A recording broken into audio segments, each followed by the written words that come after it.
Today's date is June 9th, 2023. So, Joe, would you state your full name, please?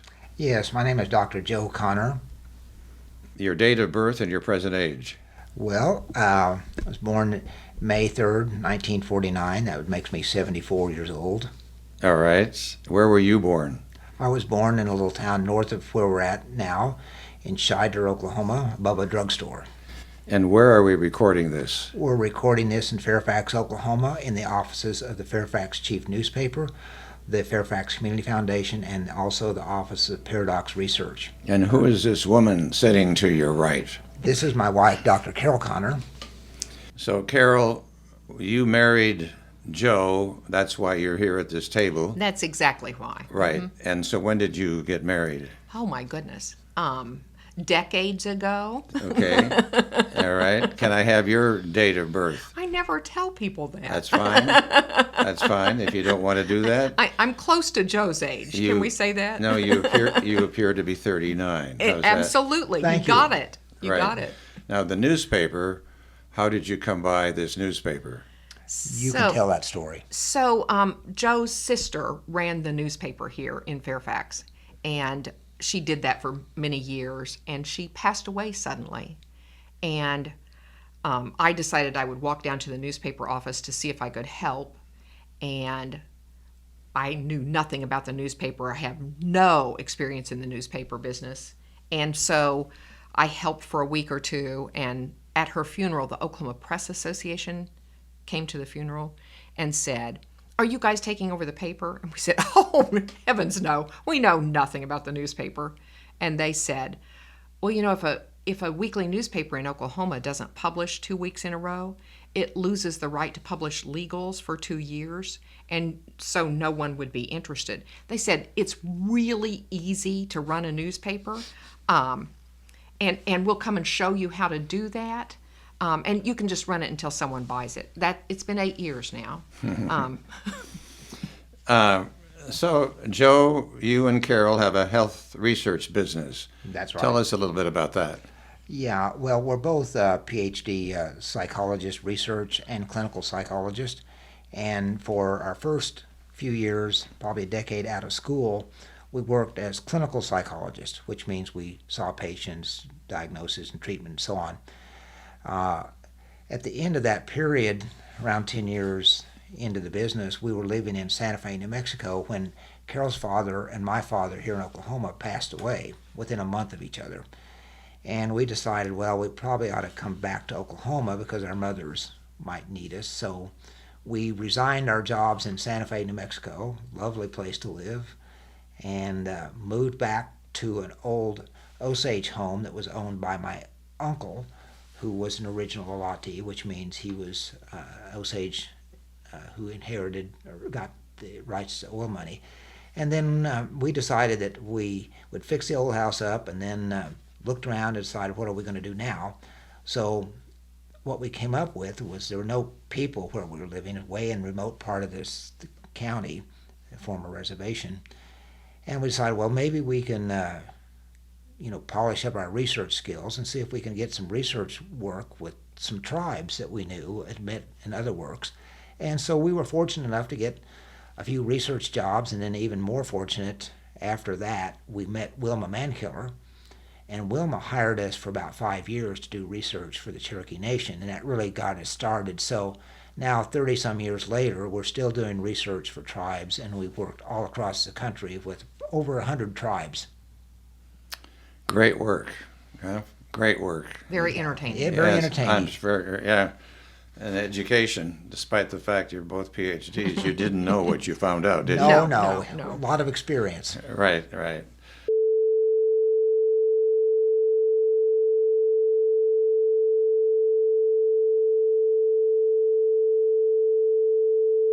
So the book Killers of the Flower Moon and the Birth of the FBI by David Grann tells the story of murder, assassinations, fraud, conspiracy, and corruption. And the story takes place here in this very little village called Fairfax. Now, Joe, you are an Osage. Let's talk more about your ancestry going as far back as you know. fortunate for me in some ways is my father was in his 40s when I was born.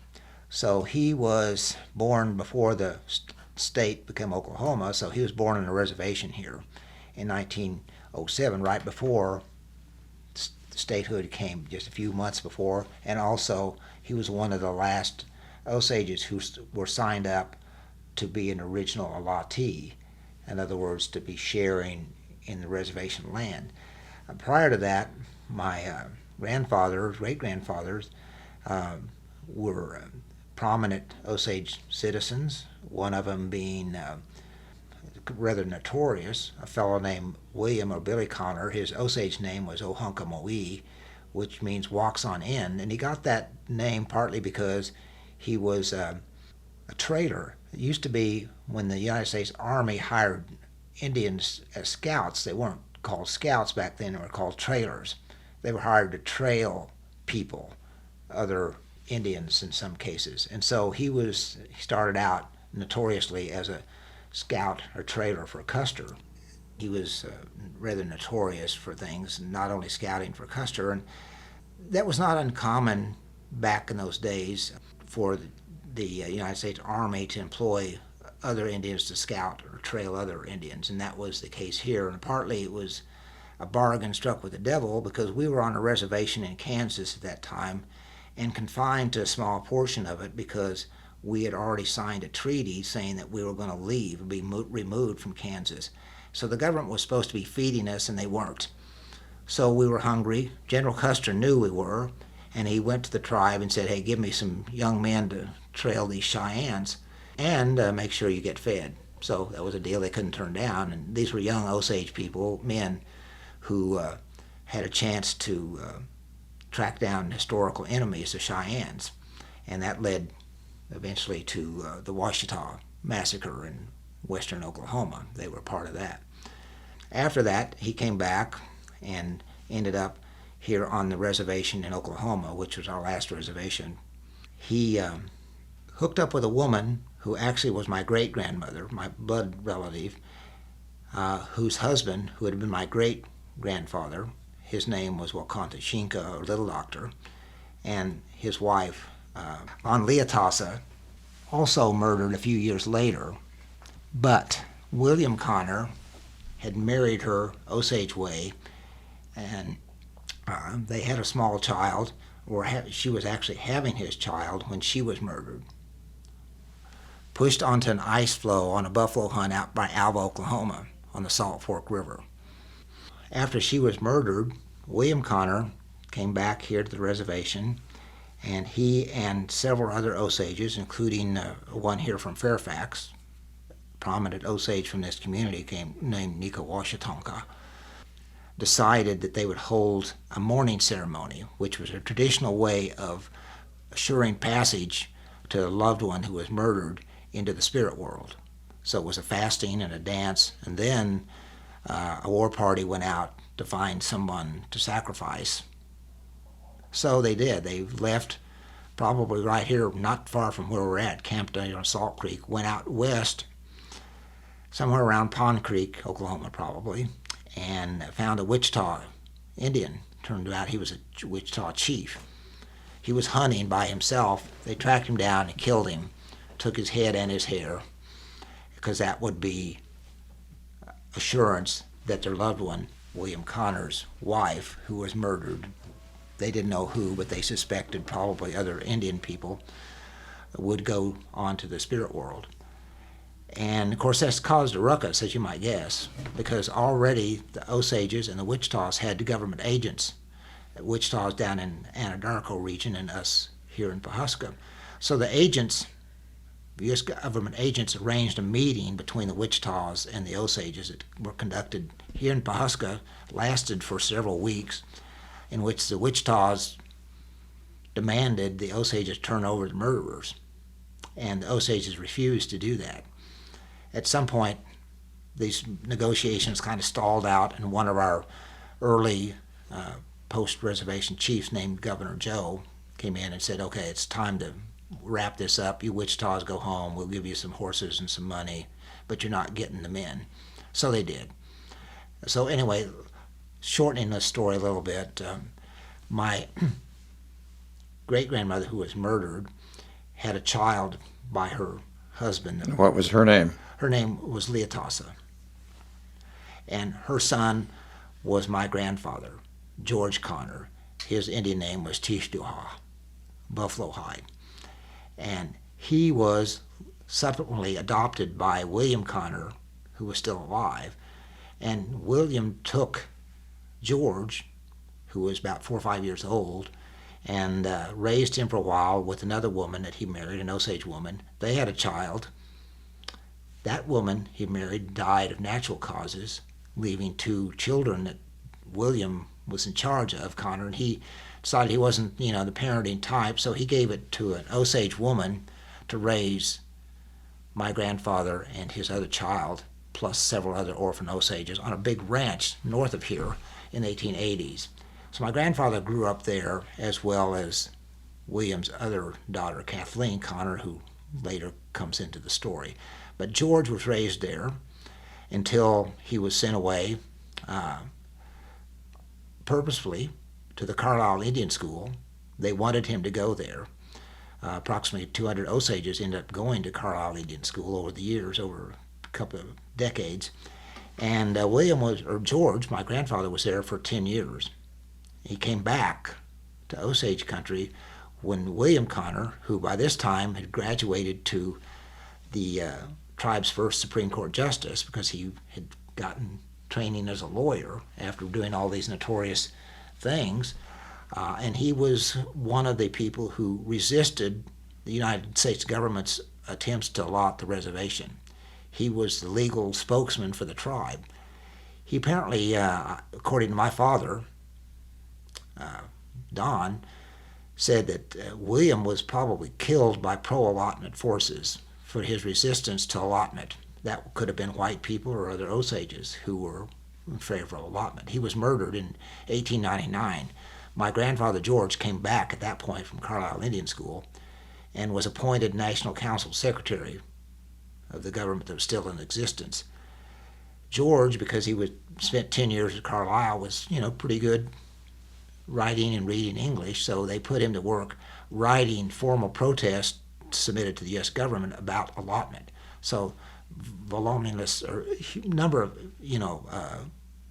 protests were sent back saying we don't want this to happen. So anyway, along comes my father, who grows up hearing all these stories. He tells me all these stories, plus he tells me about the reason you're here, the Killers of the Flower Moon. Didn't call it that back then, it was just murder of Osages. My father told me about that because he attended the trials of William Hale and Burkhart in Pawhuska, and he told me about it. He was a young man in his 20s, said that he went, and it was a Burkhart or Hale, one of them was on the stand, and the Osages, a lot of them were in the courtroom in Pawhuska in the back, and he said, Burkhart, I think that's who he said, was to stand there or sit in the witness stand and stare at the Osages in the back, not blinking, and just spoke in a monotone way and scared all the Osages because they knew his history. And so my dad said he was a young man, he didn't go back. So I learned about these early on and, just became part of what I knew as an Osage growing up in this part of the reservation. But you had the privilege, should I say, of knowing this at a very young age. Oh, well. The children you played with or the families you intersected with did not know this story. They didn't. And a lid, is that correct? Pretty much so. It was one of these things. We lived in a community. It was predominantly white community members. And I grew up with, going to school with mostly white kids. And so we didn't talk about Osage or Indian things to white people. No. Carol? Interestingly, several years ago, one of Joe's classmates said, Joe, why didn't you ever tell me about this? And Joe said, well, in the locker room when we were getting ready to play football, it just didn't ever come up. Nor did your teachers in history talk about it at all, correct? No, right? No one, probably no fault in some ways their own, because I'm sure they didn't know the history They had not heard about it. It had been enough years. This was in the 60s when I was in high school. They probably had never heard of it. In fact, when I met Joe and learned that he was Osage and his father questioned me about why I was interested in an Osage, and he began telling me these horrific stories. And Joe's father was a great storyteller, so I wasn't ever quite sure they were true because I never heard them in history, and it seemed a little, they were so radical that people would marry someone to murder them. I just couldn't imagine that those were true stories. Yeah. And it took a long time for me to say, gosh, we just didn't tell these stories. Do you think the Osage, were they ashamed? They didn't want to talk about it? Were they, people took advantage of us? We didn't want to talk about it because they weren't the murderers. No. Well, I think there were several probably motives. One was simply, early on, certainly a fear. But as time went on, I think a lot of times victims of any kind of crime or abuse begin to internalize that somehow they deserved it. So rather than just not talk about it at all. And I think that's part of the psychology that happened. I think there was initially fear, and then also, like you said, perhaps a little bit of shame that, somehow they could have prevented that or something. Of course, they couldn't have.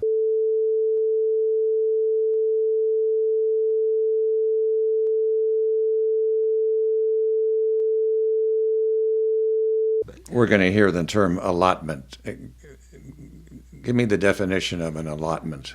Allotment was the government's policy of dividing reservations amongst the tribal members that were alive at the time of allotment.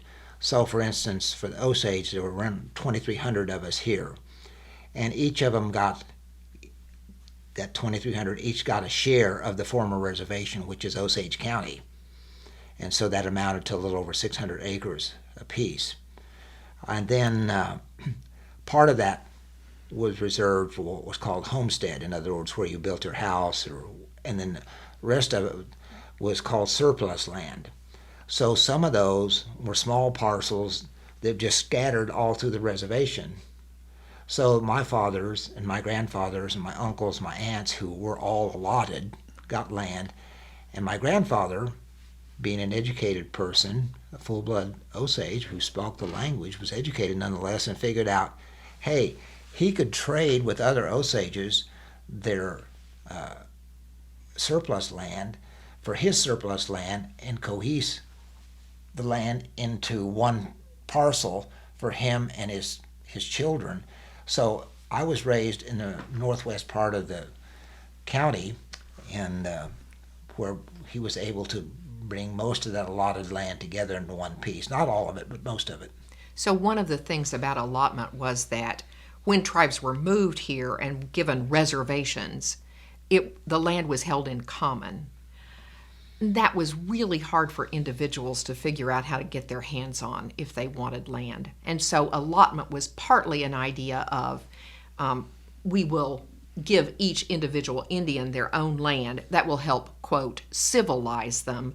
But it also then made it much easier for people to buy the land or rip off the land, or because it was smaller parcels. And so allotment was a movement that did not work in the favor of most tribes. Why?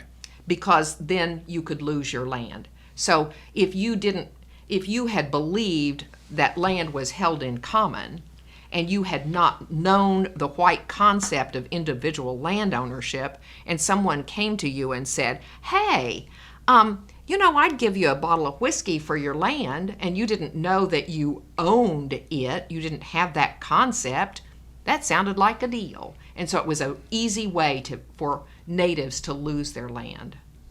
Or to keep it as an allotment. They knew this was their If they knew. Part of the reservation. If they knew. If they were educated and knew that. It just so happened. Many Osages, for example, never lived on their allotments. Why? because they lived in villages. Right. And so they lived And in... so an allotment could be out in Yeah, the it prairie somewhere, and why would you want to live out there? Right. That's right. They Right. were village folks. We were traditionally. Yet that allotment could produce some oil, right? Well, and so actually the way the Osages did it was they held the mineral rights in common. They did not allow that to be allotted. All right. They were not allotted. Okay, that's a good answer. Let me just come back here. Sybil Bolton, Yes. talk about her, please. Sybil Bolton was actually the daughter of William O'Connor's daughter. So Kathleen. Sybil, her name was Kathleen. So Sybil Bolton was William Connor's granddaughter. Sybil Bolton. And somehow related to you. Yes. Well, in the sense that William Connor adopted my grandfather and raised for a little while him along with Kathleen Connor, which was Sybil's mother. So they were raised by the same, Kathleen and my grandfather George were raised by the same Osage woman in a big ranch house north of here. And so Sybil and Kathleen were known as aunts by our family. So she was an aunt. But due to greed, she lost her life. Yeah, she was, quote, a mixed blood Osage woman, and Kathleen also was a mixed blood. And so they were very well educated, and they were prominent citizens of Pawhuska. And Sybil was, classically trained, traveled in Europe before she was during her teen years. And just before she turned 21, when she could have control of her Osage oil money, she was murdered, most likely hired by her guardian, who then, because she was murdered, he retained that money that was coming in. And, by 23 or 4, when she was murdered, a headright was worth, around $10,000 or $12,000 a year, and that's 1920s money. That would have been, close to $500,000 probably. Right, and so a headright, again, tell us. Headright is what most people would consider a share in a company or an oil estate. Right. So a share is a headright. Which came from the minerals that were held in common by the tribe. That's by right. the Osage. Yes. All right. Why was Sybil so wealthy? Well, she wasn't. She was until she was murdered, but she lived a pretty fancy, privileged life. She did. Well, she was an original Autee. She was born before 1907. We should point out as that, was her mother. Yeah. There were those who allottees, I guess I called it, and those who were against it. Yes. Can you tell us why some were for and some were? How could somebody be against that? Well, if your way of life was that you lived in villages and you held land in common, if that's your way of life, and white people come in and say, well, y'all need to be like us, and you need to split this up, and you need to have individual land ownership, that would not make sense to your way of life. And a part of the problem with the Federal Allotment Act that created this system was another part of the act was to dissolve all existing tribal governments. Mm-hmm. So that was one of the reasons most tribes resisted it. Some people who didn't think tribal governments, worth saving and that they saw more possibility of making money by getting hold of private ownership of land were for it. Even if they were Osage, they saw, well, that's more useful than belonging to a tribal government. But the tribal government at the time, for most tribes, it was a way that they could retain self-control. And they were giving that up by allotment, and they did. So a book was written, The Death of Sybil Bolton. Yes. And didn't David Gran use some of that for his research? Yes, David did read the book and conferred with the author, Dennis McAuliffe, who was the grandson of Sybil Bolton. And so David, I think in part he got some of his inspiration from that book that was published in '94, I believe. I've interviewed David, and I didn't get a chance to ask him this question. Where did this ever come from? when did it come into his thought process? You know, I don't know that don't for know that sure. answer. You know, I think perhaps reading this book of Dennis McAuliffe's, and then he followed the trail a little bit more and found poems by Elise Passion, who was the daughter of Maria Tallchief from Fairfax also, which was about these murders. And there were other things written about the murders that he could find, one of them was called The Reign of Terror, and also a book called Osage Murders that had been published by a former FBI. So David, and I think David's an excellent researcher. His books are well researched. I think it was not too far for him to start digging around and say, boy, this is a story here. And So he went deeper than these other books that have been written. Absolutely. We Yeah, probably pretty- have yeah, he did. the book I now. I think he said he spent almost 7 years Yeah. in research. So we have names like Bill Hale, Ernest Burkhart, Byron, the brother of Ernest. You're going to hear names like Anna Brown, Henry Roan. They'll be in the film and in the book that hopefully you will be reading. So you have many descendants of some of these people and others that live here in Fairfax. Is that true? Actually, most of the descendants do not live in Fairfax, of the people that you just named. Most of those people's descendants don't live right here. But- there are descendants of other people related to the story that All right. don't live here. That But, do live here, I said. Are there descendants of the murderers? Yes, Both. And there are descendants of the victims? yes. All right. Talk to me about, do they live peacefully? Do they ignore each other? So I'll tell you the best story because I need to continue to live here. And so our friend Mary Jo Webb did original research on this in the 1970s and actually wrote up a booklet about her research of these murders in the 1970s at a time when she had to do it on a, typewriter, and she didn't have a Xerox machine. Those were not invented yet. Right. And so she did this research, took the book to our Fairfax Public Library, donated it, and within a week it was gone.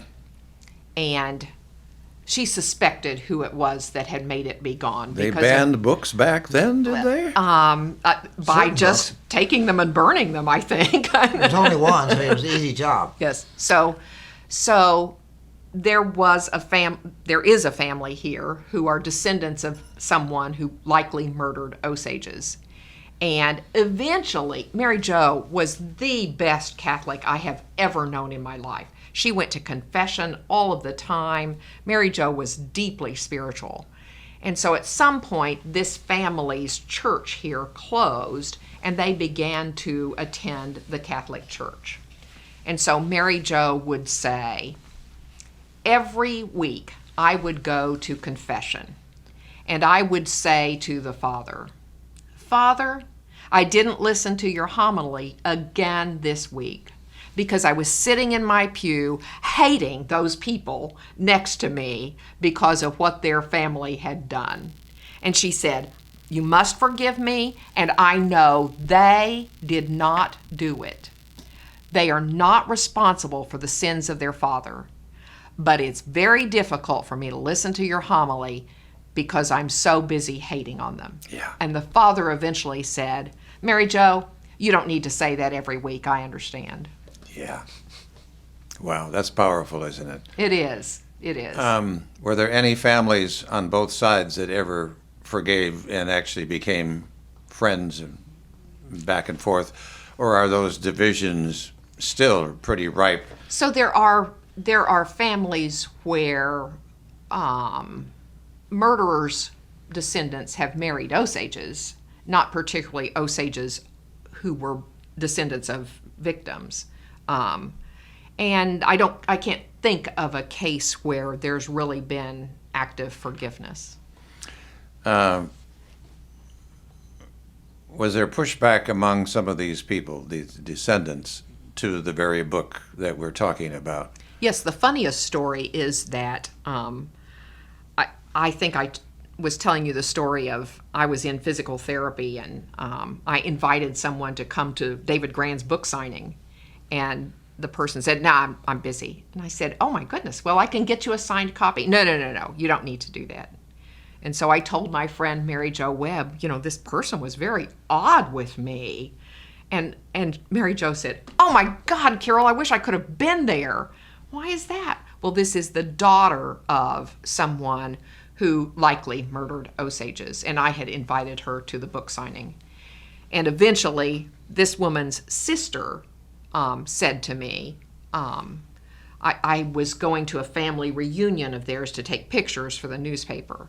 And this woman said, "Carol, don't you know that author David Grann?" And I said, "Yes, he's a lovely man." And she said, "Well, next time he's in town, I think you should say to him that would have been such a much better book if he would have only interviewed white people." And I said, "Well, I don't think he's going to rewrite the book." Right. Isn't that incredible?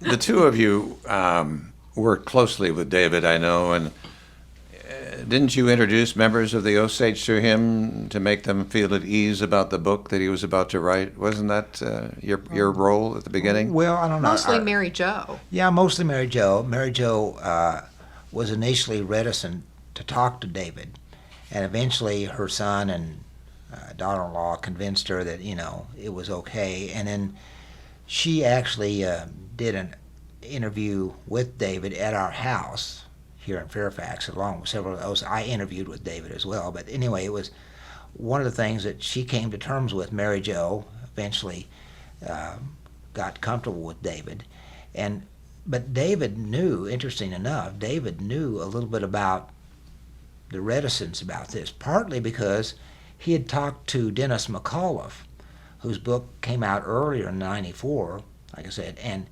his book was banned in the Osage County Historical Society because Dennis McAuliffe talked about some of the white guardians who were from Pawhuska and who were known at that time by the members of the Historical Society in Pawhuska, and they thought he slandered them in his book. He didn't, but And the title of that book again? Killers, Deaths of Sybil Bolton.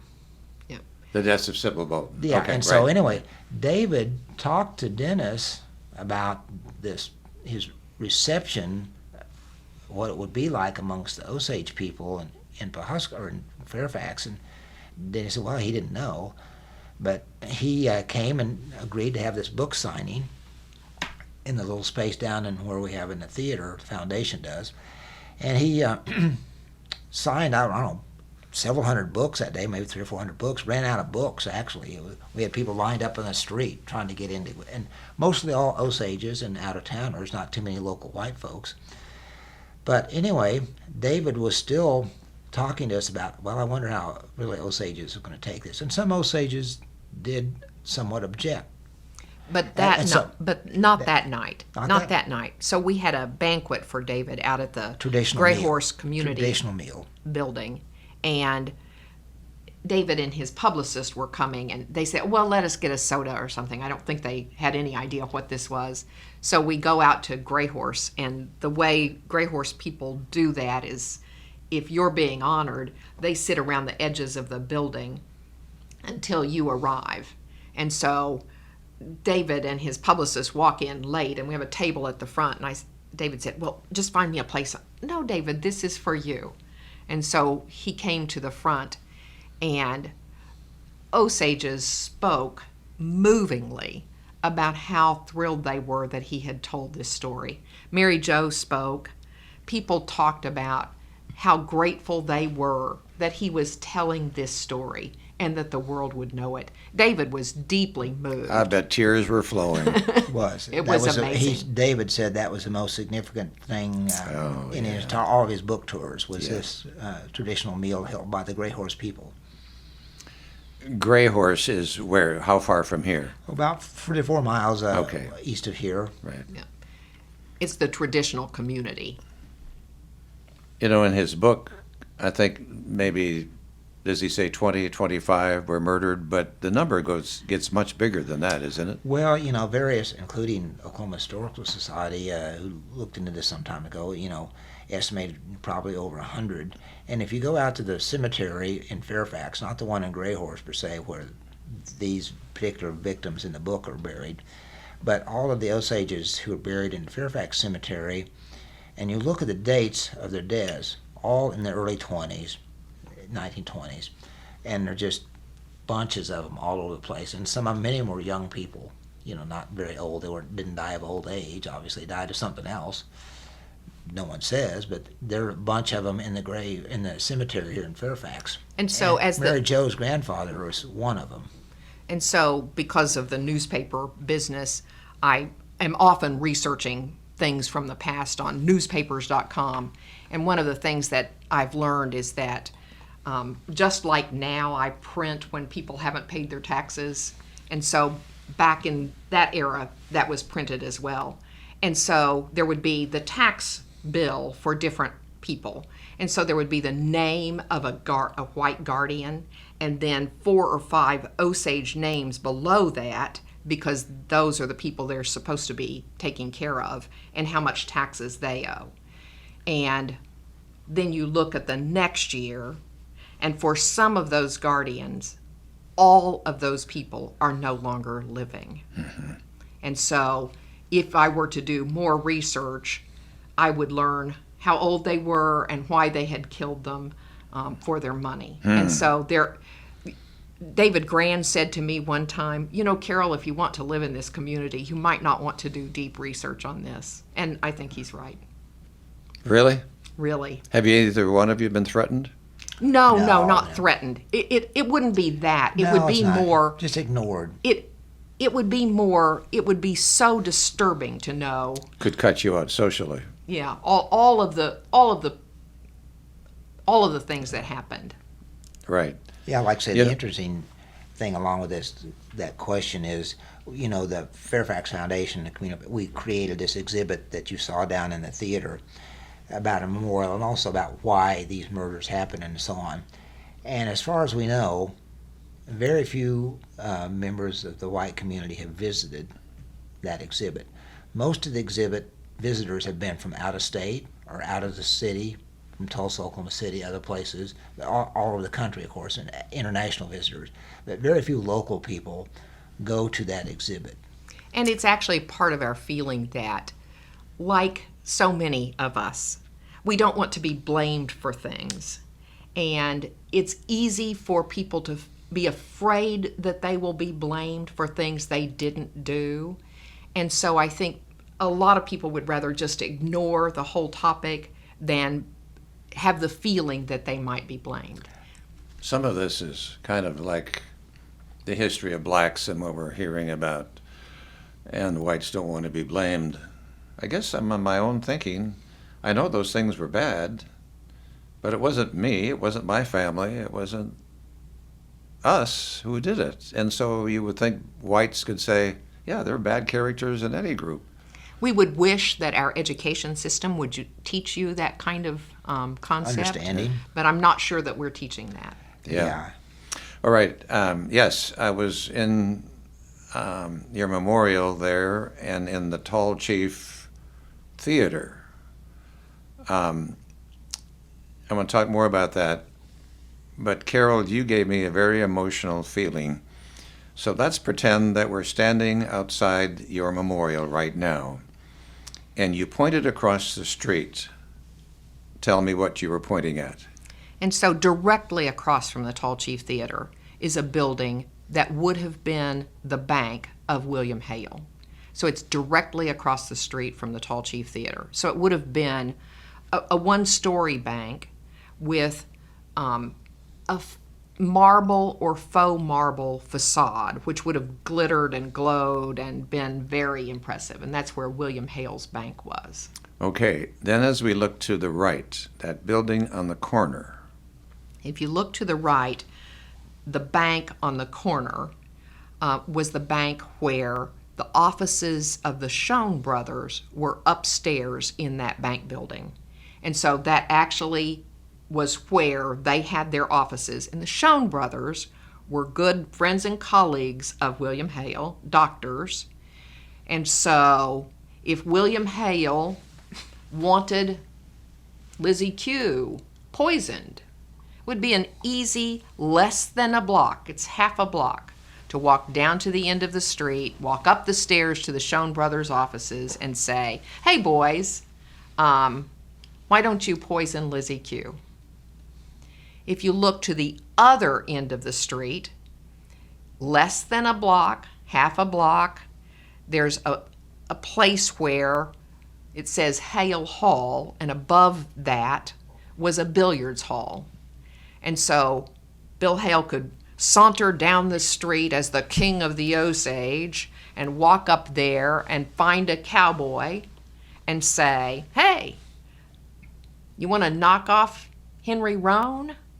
And make that deal. So that's within 1 block in downtown Fairfax where this conspiracy was hatched. Right. But then across the street on the same side that we're standing is an open lot. And what was there? At the open lot was the old Big Hill furniture store and mortuary. And the man who owned and ran that was a friend of William Hale. And so there was more than one mortuary.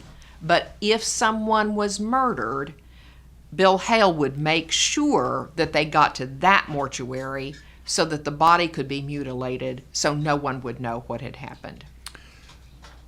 And that family became very wealthy. Yes. Their name again, Mathis? Scott Mathis was Scott that man. Mathis. Not the Mathis brothers in Tulsa. No. Showing you that vacant lot was filled with That was the Big Hill. Big Hill. That's that vacant That's how lot. big that was. Yes. It was a huge, half a block. Who made this? He did. I did. Wow, that's wonderful what he did. Oh my. Yeah. One of his hobbies. Okay, so that part I'm going to have to. Yeah. So It gives yes, you chills to stand there. The Yes. Mathis family became very wealthy. Yes, so to inject myself a little bit here, when I stood there, Carol, and I said to both of you, it just gives you an awful feeling in your gut and in your mouth to realize, that's how easy it was to set up this murder and murders. And you know what? I've read the book. I'm reading it again, but I never felt the impact until I stood right there at that spot.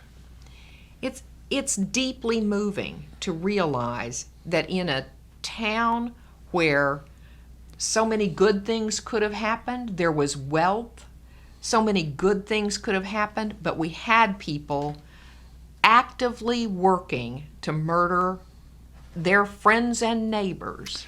All right, I interviewed a lady who was a survivor of the Holocaust. Oh, wow. And she called the murders there the business of murder. That same idea applies. This was a business of murder. It was a business. It could have been the name of a book. It could. The business of murder. It could. Because really, many of the people who were part of the conspiracies were businessmen. And they were looking out for their business interests and did not perceive Osages as fully human and as people who were as valid in the world as they are. And it was like the Holocaust in the way of, we do not perceive you as being as good a human as we are. Yeah, Right. I think the roots of this are common to all of us as human beings. You know, the minute we start villainizing someone else, another group, we start calling them names, we're on the slippery slope to dehumanizing them. And so once you get there, then killing them or doing whatever you want to with them is just business. It's impersonal. It's just something you do. It's not a human enterprise. It's just, something that has to be done or should be done. The mafia also had that kind of concept. It was just, I remember one of them I talked to, and they said it wasn't personal, it was just business. And they probably thought that. But they were also thinking of the Osage. I think I commented in your memorial there that probably thought of them as the same as a dog, killing a dog. They just didn't value them any at all. They knew they were human, but they... And you know, it's my understanding that, you know, we have eras where we decide that it is okay to think that other people are not fully human. And we all start talking badly about different kinds of people, and we all start saying they're not quite as human as we are. We start calling them names, and we get to the point where we believe what we've said, and we get to the point where we think it is just fine to get rid of those people. And I didn't live in the 20s, but I can imagine that people just thought, it's no big thing, it's what we do. Well, there was that stereotype of Indians, a drunk, lazy Indian. You know, unfortunately, that still is a residual of that in many people's view. And I'll tell you, the residual is that many people believe it's just a genetic predisposition that Indians have for alcoholism, which we know in our research. We mentioned we've done health research for tribes for the last 30 years. We've, you know, debunked that a number of different times in our studies, as well as other researchers who've looked at this question. But the myth still persists amongst even, you know, fairly well-informed people that there's just some kind of genetic thing there.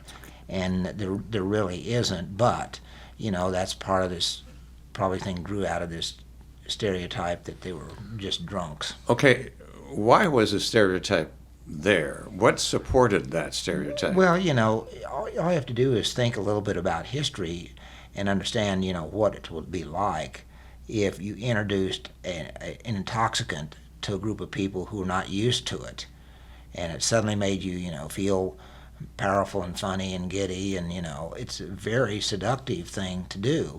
And, of course, that was the state of many American Indian tribes at the time of European discovery.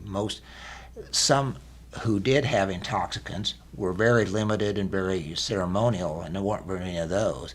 So just drinking alcohol recreationally was something that they had no experience with at all.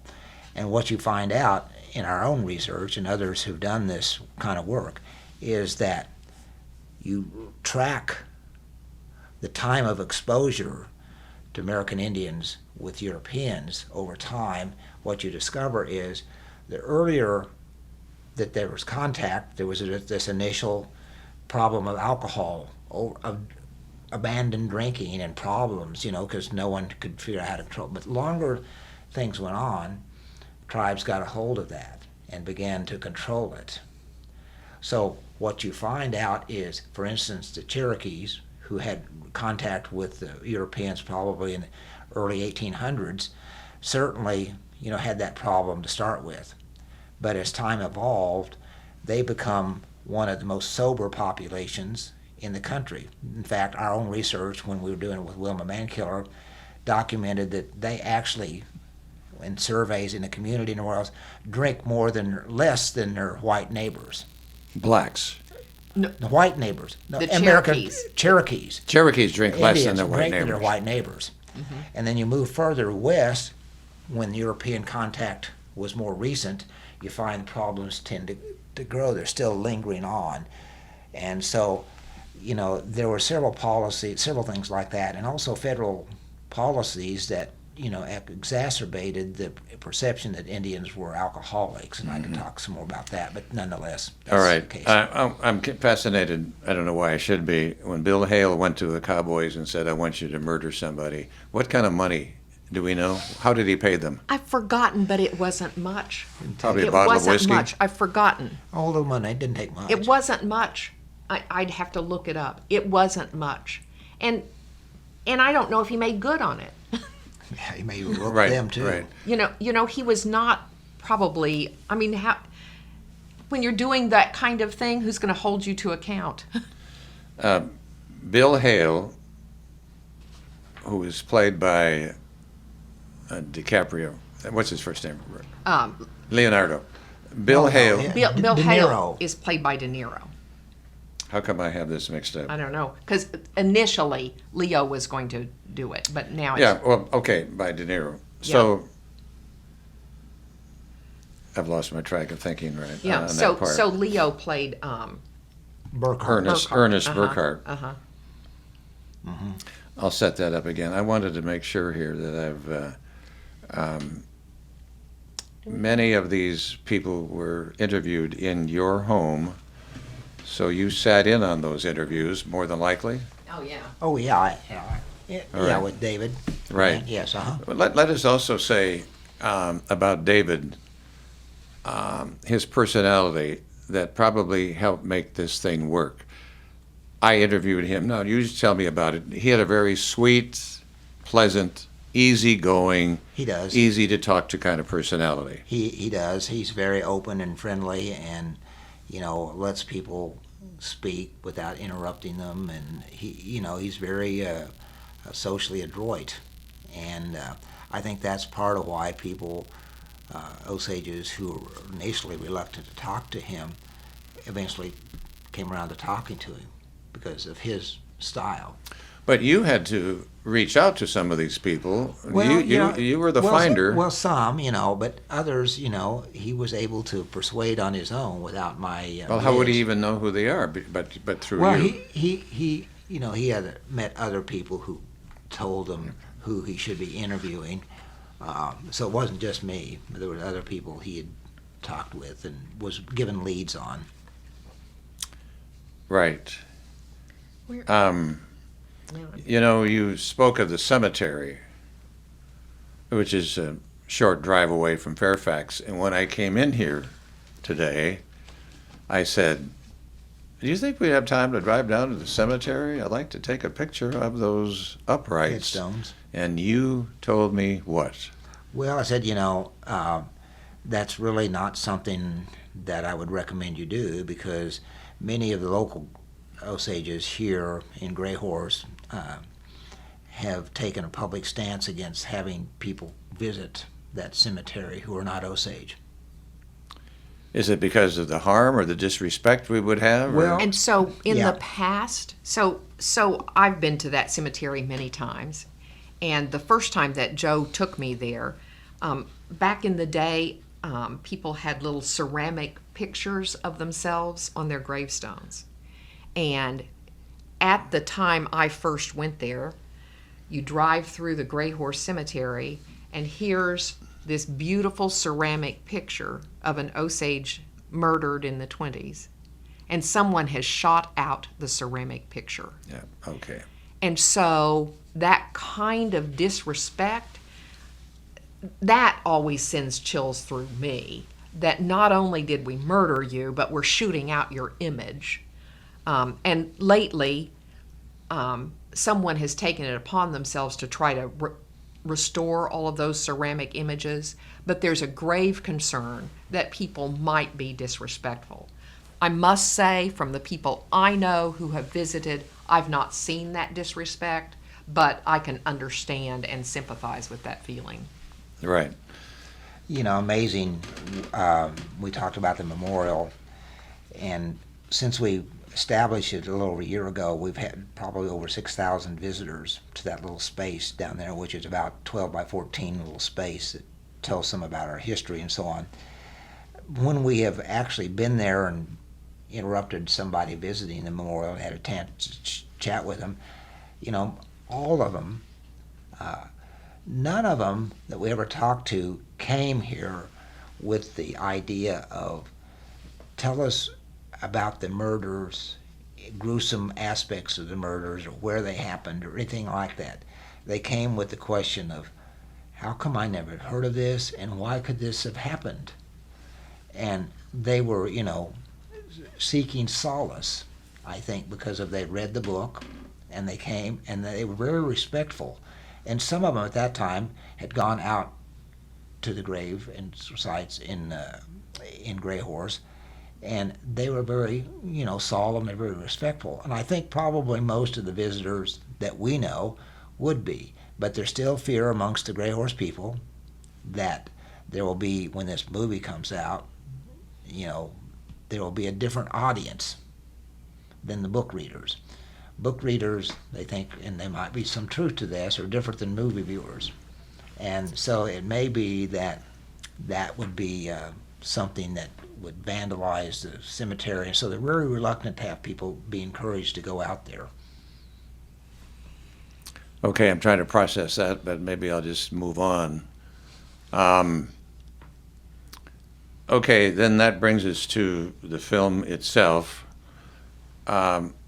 You drove me around the little village here, and and then you would point out places like, first of all, you pointed out how the film people painted the houses colors of the 20s, Absolutely. Uh-huh. and that was interesting. Yeah, so Jack Fisk was very, very concerned about getting everything precisely right. And so there were houses on blocks where they were going to be filming that they painted every house a color of the 1920s. My favorite story of that is the house across the street where they did a great deal of filming is painted a gold color. And the film crews could paint a house in a day, which I've never been able to get done. So Jack Fisk picked out a paint color and they painted the house in a day. And he came back the next day and said, wrong yellow. And so they repainted it the next day a different color. Okay, the name Jack Fisk, how does he come into this? And was he then very helpful to Scorsese, or was he? Yeah, interesting. Jack came to this production a little bit late. He was what I think we call a production director. Really was the guy in charge of making sure this was, historically, Completely accurate. accurate and so on. So Jack really took yeoman's responsibility for making sure things were like they should have been in the 20s. So he was really in charge of that for many years, or during the filming. But initially, it wasn't him. The first production director was an older man from Italy who came and visited us here at the newspaper office. He and some advanced production people. And they wanted to tour the town to see where things had happened, and so we showed them around and this, that, and the other. And the Italian fellow couldn't speak very good English, so he had a translator, and once in a while he would talk, they'd chatter, and the translator said, I forget the fellow's name, said he's not very interested in Fairfax, doesn't seem like the place for filming. And I said, well, that's not good. But anyway, this is about the time COVID hit. He went back to Italy, this guy did, and he decided not to come back to America because of the COVID scare.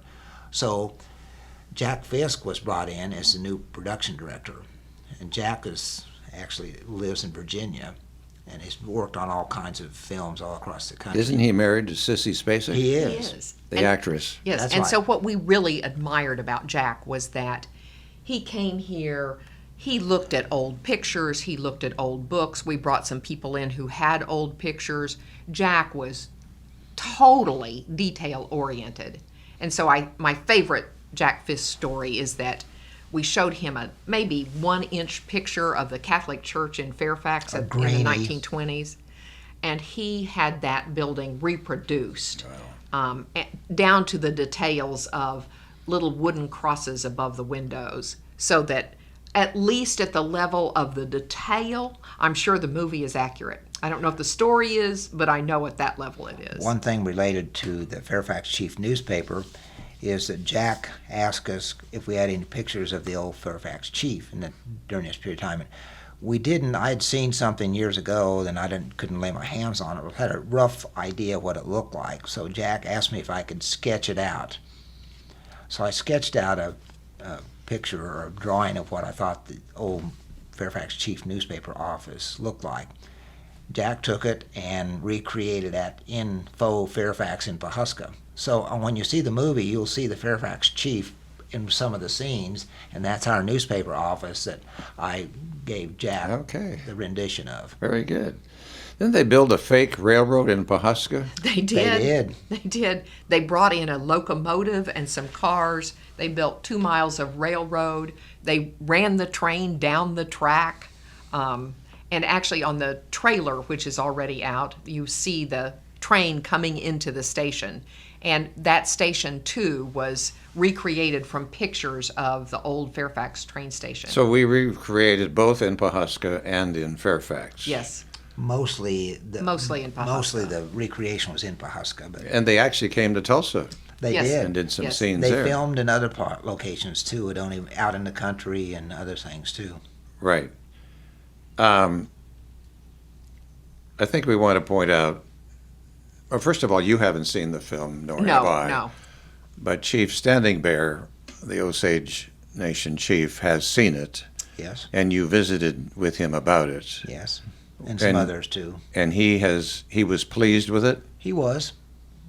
Actually, everyone that we've talked to has been pleased with it. Now, I have not seen it, but I just want you to know that I'm not pleased. Why? Because the story that I have been told is that it's a love story between Ernest Burkhart and Molly.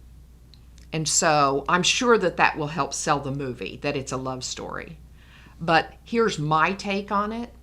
I've been married to Joe for decades. If he had tried at any point to poison me 3 different times, and if he at any point had taken our children and thought he'd leave them at a house that he knew was going to be blown up and they just accidentally weren't there that day, I wouldn't call that a dang love story. Right. And it makes me crazy if we've had to reconfigure the story to be a love story with someone who, at best, I've ever heard was just kind of a doofus kind of guy. Ernest tried to poison his wife, Molly. Yes. And that's what you're referring to. And, Yes. But people see movies, and 10 people will come back with different versions They of it. will. They will. So maybe They'll be wrong, but right, no. right. Everyone will see it a different way. I think they will see the murder that took place. I hope they do. Well, one right. of the things that Chief Standing Bear and other people who have seen the movie have said, what they appreciate, and I understand why, because the Gray Horse community, we met way before this filming started. We met here in town in Fairfax, probably 150 of us. We talked about this upcoming movie and our concerns, and we decided as a group that we would send a group collective letter to Martin Scorsese saying, you must meet with us, Gray Horse Osages, before you film this. And sent the letter off. And eventually he consented and agreed to meet with us. And he did. He came and with some of his staff and met with us, and we put on a traditional meal for him. We stood up, and some of, including myself, told him what some of our concerns were about how we would be depicted in this movie. And he listened, and respectfully, and at the end he kind of stood up and said he's heard us, and he will try to honor us as much as he will do his best. Is that the same meeting that he had with Chief Standing Bear? No, Standing Bear was not in the meeting. But he did have a meeting with He Chief did. He Standing. met with the individual leaders, but And this Chief- was a Gray Horse group, not the other, not Osages from Okay. Pawhuska.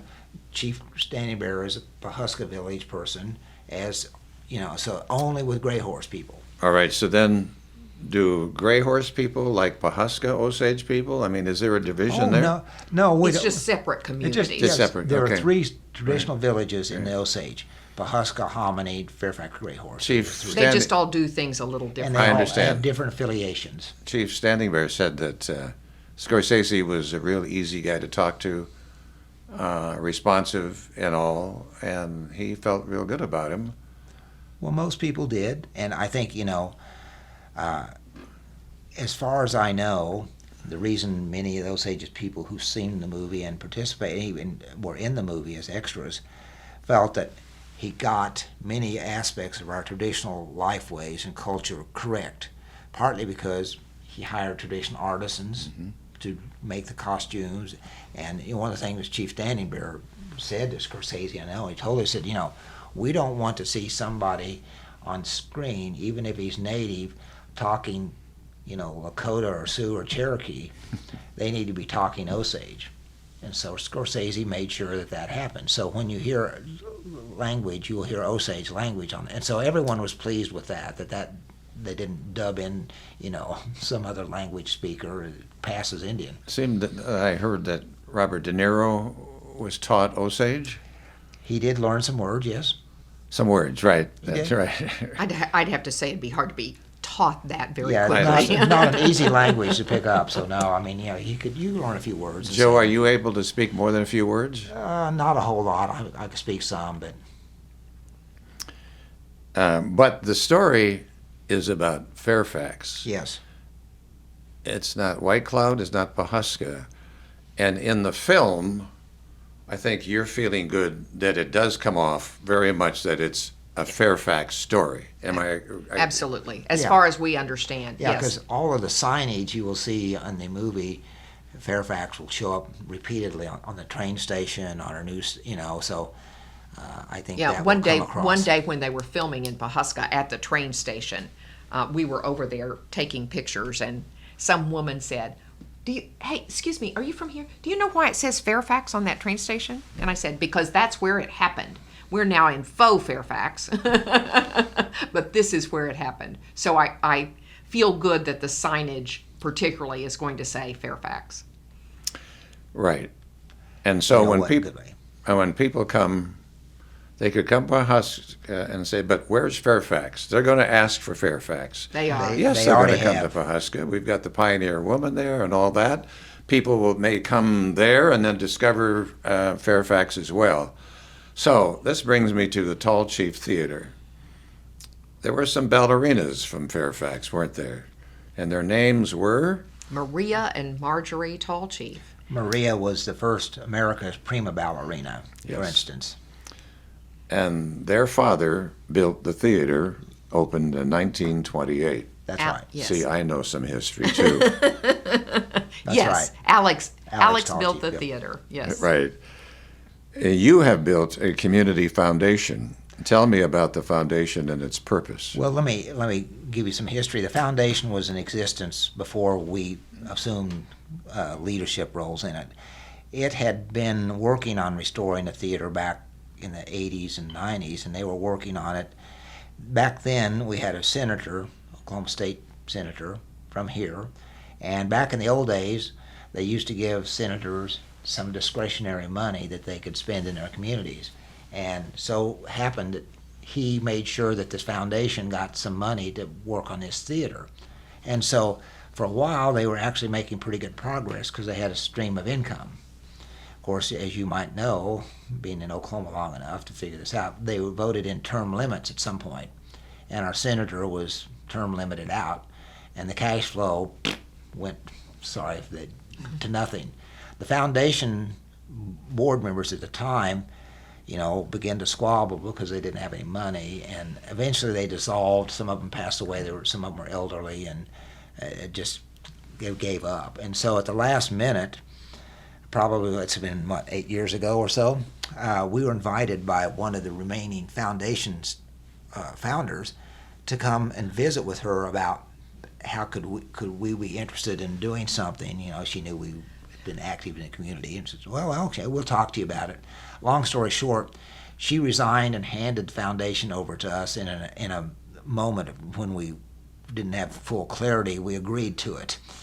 So we've been shepherding the foundation since that time, and we've been working on trying to restore this theater by getting money. We have a website, and one of the good things that I wanted to point out in this interview about our efforts that I hope will facilitate what we're trying to do here is recently the Oklahoma legislature passed and the governor signed a civil rights trail legislation for Oklahoma that would start, depending on where you start, it's a Standing Bear Memorial in Ponca City, come to the foundation's Reign of Terror Memorial here in Fairfax, go on to Greenwood, and then also go through some of the historic black towns of Oklahoma, and then end up in the Clara Looper Memorial in Oklahoma City. And if you start at Clara, you'd reverse trail it. But that legislation passed just recently, and apparently we understand the Oklahoma Historical Society will be administering whatever funds that they went with that legislation, and that we understand from the senator who sponsored this bill that that money, some of it might be available to these sites, including our site maybe, to help renovate it. Because, what you need to know is that Ponca City, Standing Bear, it's got an endowment, and it's a pretty prosperous foundation. They do all right. Of course, Greenwood is on the rise, but the places in Clara Looper in Oklahoma City, The places that are struggling are places like us. And the rural black and that's exact. The rural black towns and us are in a similar boat. We don't have any, endowment. We don't have any rich people in our communities. We are poor and hungry, if you will. And so we're hoping that this will give us an opportunity to get a little more money to help bolster our efforts to create a permanent memorial here that we've been working on now for a while, half a decade or so. But shouldn't we say the kind of money you need is in the millions? We have had estimates to do a full state-of-the-art restoration, turn the theater into what we would call the Marie and Marjorie Tall Chief Performing Arts Center, and also create a permanent memorial, and also visitors information and restaurant and things to go, amenities to go along with it, estimated around $8 million to do that. I've been through the Greenwood Rising, and if a portion of that could be duplicated here, that would be so wonderful, because it involves somebody to take a group of 20, 30 and sit down and listen to somebody like you people and others that you would train to tell the story as equal as the 1921 massacre. This was a massacre as well. Yes, it was. And so I don't know if we've said this, but the interesting part of the murders here, Anna Brown's body, the first body that was found in the same week of the same month of the same year as the Tulsa Race Massacre. Say that to me again? Anna Brown's body, the first body that was found, Right. was found in the same week of the same month of the same year as the Tulsa Race Massacre, which says something to me about the mood of the country and how we were perceiving things at that time that was not good. But it was a similar thing that happened. And I don't know if you're aware of this, but one of the stories that always touches me is that some of the victims of the Tulsa Race Massacre found their way into Osage County, and Osages took them in. Yeah. Anna had 2 bullet holes, I think, to her head.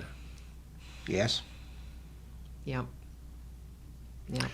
And she was the sister of Molly. She was the sister of Molly. Younger And sister. who is Miss Gladstone plays the part of Molly Burkhart in That's the right. film.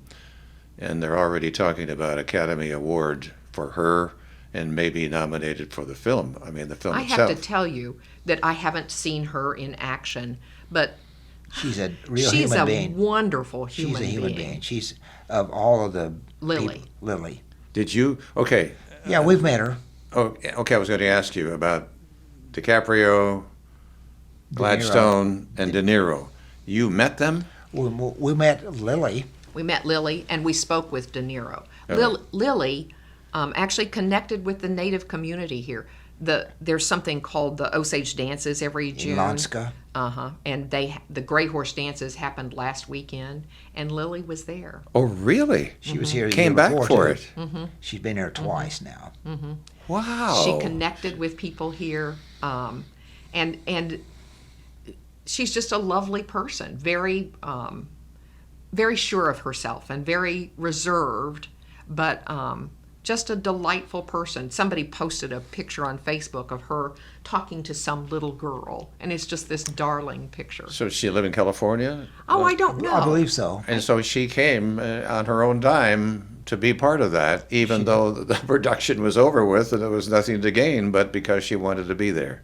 So, when the movie was being filmed, a lot of the actors came to the Gray Horse in Lanska, and it's a pretty impressive thing in and of itself. And so we were walking out of the arena after the dance is over, and there were a couple of actors in front of me, and I said, "What'd you think?"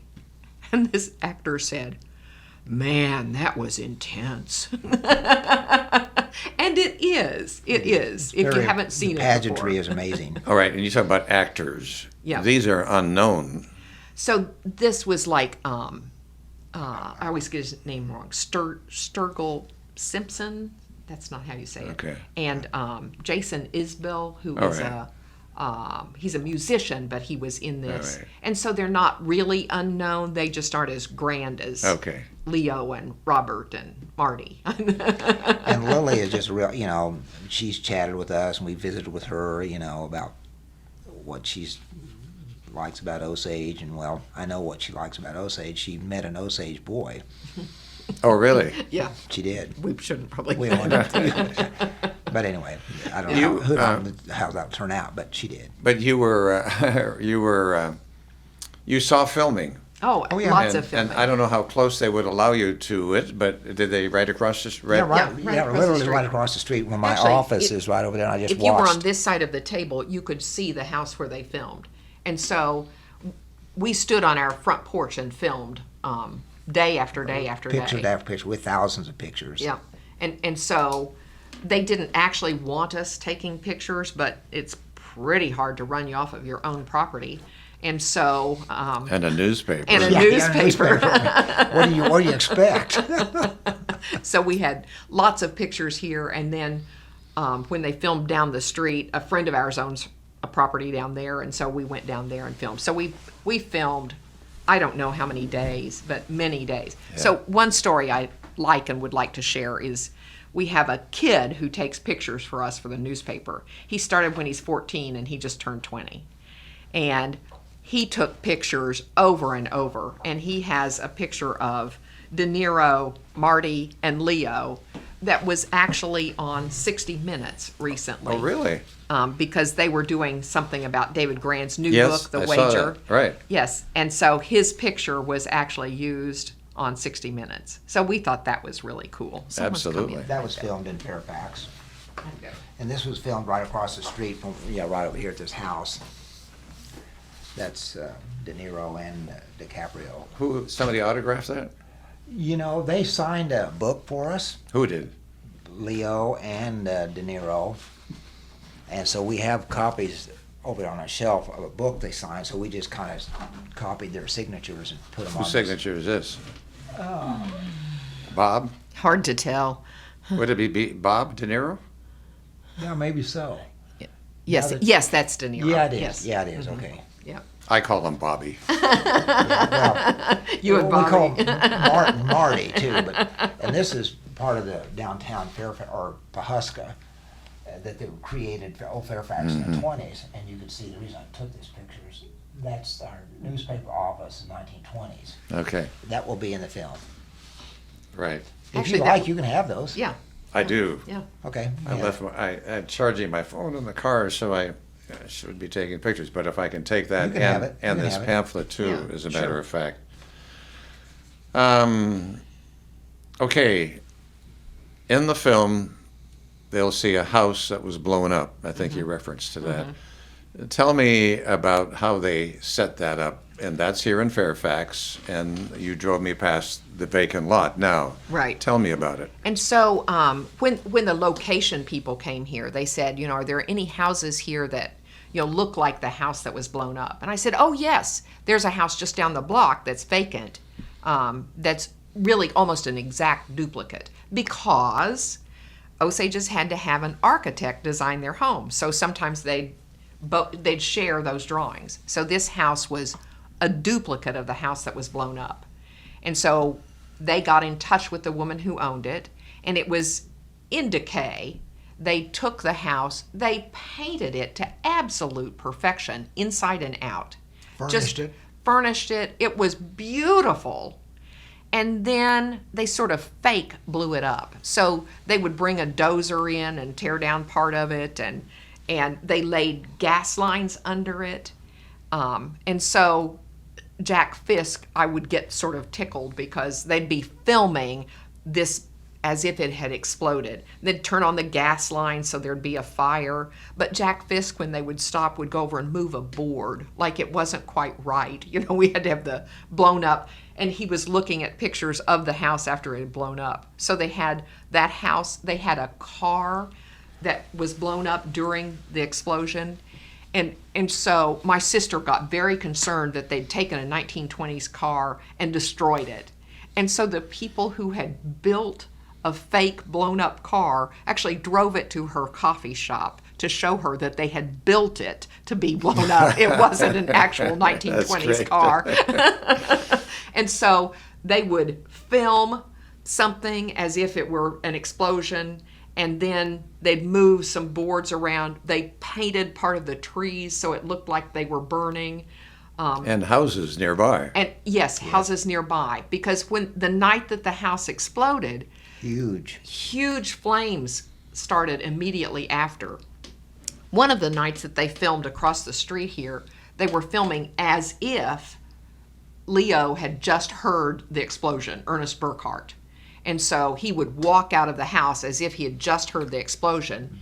And they had extras standing behind this house, standing behind every house on the street in 1920s night clothes, which is more clothes than most people wear full time these days. And so they would, action, and all these people would come out. Run down the street. Because what happened the night of the explosion is that all the townspeople grabbed a bucket and started heading that way because they didn't know what had happened. They just heard an explosion.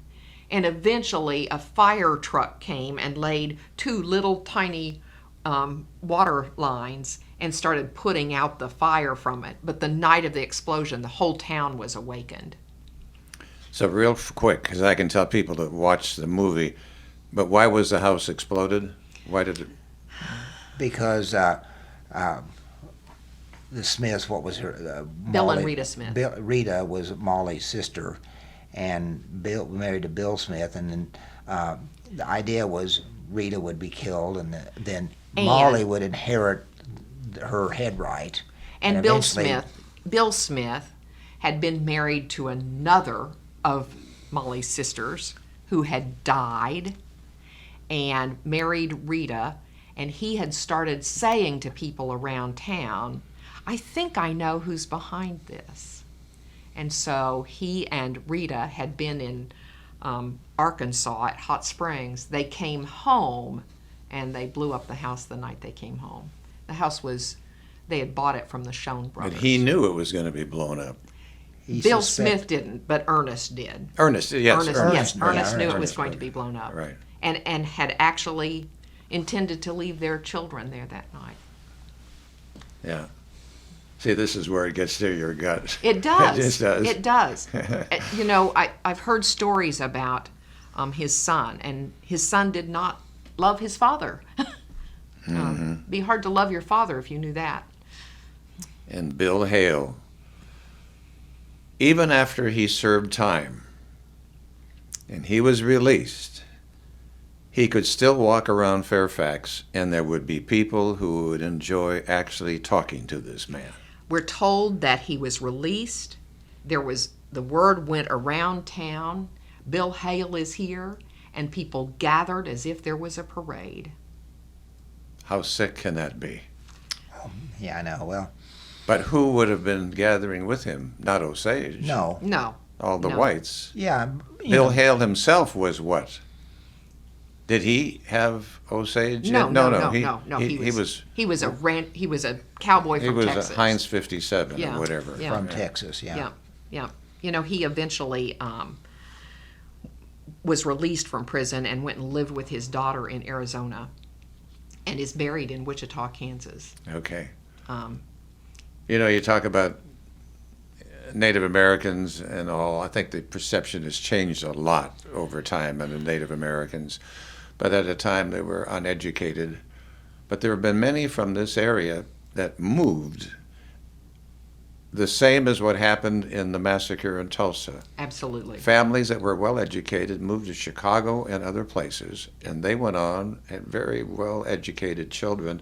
The same happened here, didn't it? It did. Actually, many Osages moved to California at the time. Many.